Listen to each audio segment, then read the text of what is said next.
In this crossover crazy world, Lexus wasn't looking to be left behind by a lot of its competitors, so when they needed to fill a gap for a smaller crossover, the new 2019 UX is designed to fill that gap. I'm at the 2018 New York International Auto Show. Let's take a first look.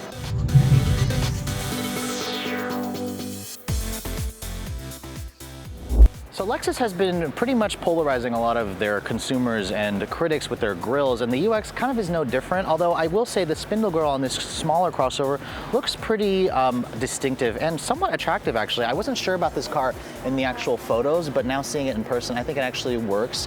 You have standard LED headlights with an LED daytime running light. There's also an LED fog light in this particular one, and this one here is the F Sport model. As you guys know, F Sport is the sport package that Lexus does on all their products, and I think it actually does work on the smaller UX. Now this is the actual new Global Architectural C compact platform. It's different than the Global Architectural Luxury platform on the bigger Lexus models. And this, you can kind of think of the UX as kind of Lexus's version of the Toyota CHR. They're on similar platforms. And regarding the size, this is about 5 inches shorter than the Lexus NX, which was the company's smallest offering in the past. It's one of their top sellers. In terms of the overall length, it's around 177 inches long, about 104-inch long wheelbase. So this is that smaller vehicle that Lexus really needed to satisfy the smaller crossover craze. I'm not too thrilled about the cladding here that kind of makes the car look like it has bulging fenders. I just think it's a little bit much, although I do find the rear of the vehicle to be somewhat attractive actually. It takes some styling elements we saw from that SUV concept they showed in Detroit with the taillight that kind of goes across here. It has this really aggressive lower fascia.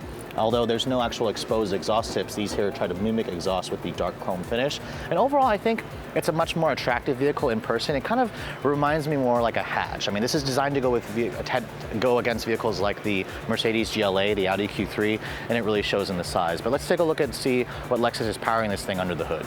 So under the hood of the all-new UX, I'm noticing quite a few things. First of all, this is a luxury car and it has a prop rod. It's not really a big deal.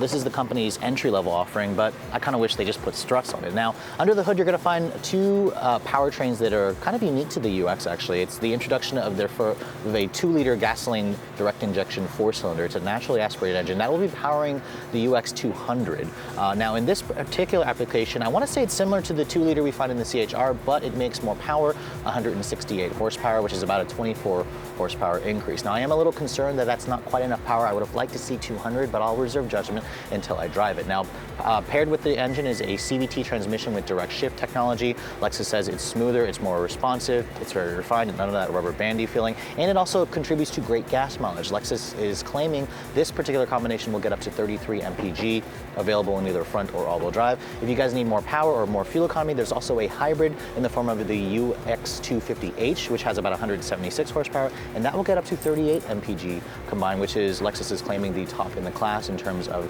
this particular small CUV segment. But I'll have to wait to reserve judgment until I drive this thing, but let's take a look at the interior and see what Lexus has done. So for the inside of the UX, Lexus is very much known for having really nice interiors, and I have to say, this is my first time getting in. This is the company's entry-level offering, and the interior is blowing my mind. It's really nice in here, and it introduces a lot of first here for Lexus. First of all, this is the first Lexus vehicle in the US to get Apple CarPlay. Finally, no Android Auto, so sorry you Android Auto users, no Android Auto still. Toyota and Lexus is working on adding that in the future, but look at this interior. I mean, the materials in here are just really nice. You have stitching here on the dash. It's soft touch there, it's soft touch here. It has this aluminum look trim. The door panels also have a soft touch material with this really nice interior door handles. It just reminds me a lot of the Lexus LC, which is honestly one of the nicest interiors that Lexus has done. Now, a couple things in terms of the features.